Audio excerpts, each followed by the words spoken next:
තමුසට පුළුවන්ද අද රෑට නංගිව හිල්ටන් හෝටලේට එකන් එන්න. What do you say?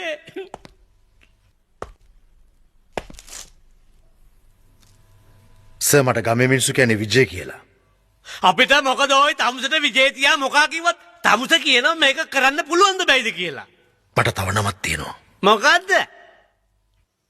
One shot. Oh, what? Oh my God!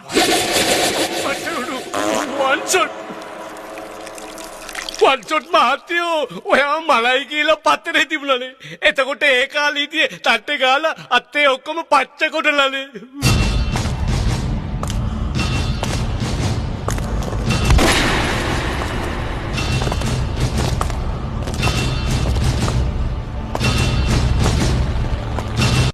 ගොබලුම ඇත්තද කියලා අම්මට උඩු ඇත්තනේ. He's a very big thug, dangerous man. උඹට ආයෙත් ගාල්ලේ ටවුන් එකේ ලංකට් එක පිටින් දුවන්න ඕනද? අනේ නෑ. ඒක නම් මතක් කරන්නවත් එපා. දැන් ඔබ දන්නවනේ මම one shot කියලා. හැබැයි මං ජීවතුන් අතර ඉන්නවා කියලා කාටවත් කියලා තිබුණොත් දන්නවනේ මගේ හැටි. මම දන්නවා කාටවත් කියන්නේ වැඳපජකු අපි අයියා වැඳපන් නැත්නම් උඹට ගහයි. මං කාටවත් කියන්නේ අද රංජනීට විතරක් නෙමෙයි රංජනීගේ අක්කටත් ඔක්කොම කියවනවා. අර පොල්මි ඉන්න හැටත් කියවනවා. එලි ඉන්න හැටත් කියවනවා. ඔව්. වැඳපජකු මේ මොනද යකු බල කරන්නේ? අතරපන්.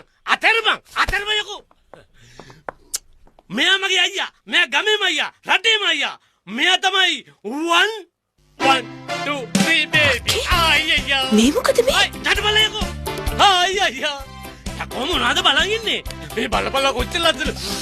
මේ සීතේ අයියා මගේ. ඉඹපල්ලා යකෝ. අනේ මම මේ ඉතින් මොනවද හරකෝ බලන් ඉන්නේ? පහෙන් කියලා දොර අරපන්. හරි පුදුම වැඩක් නේ. අර වයකෝ දොර. මුස්තෆා වර නැතන් තෝ මරයි.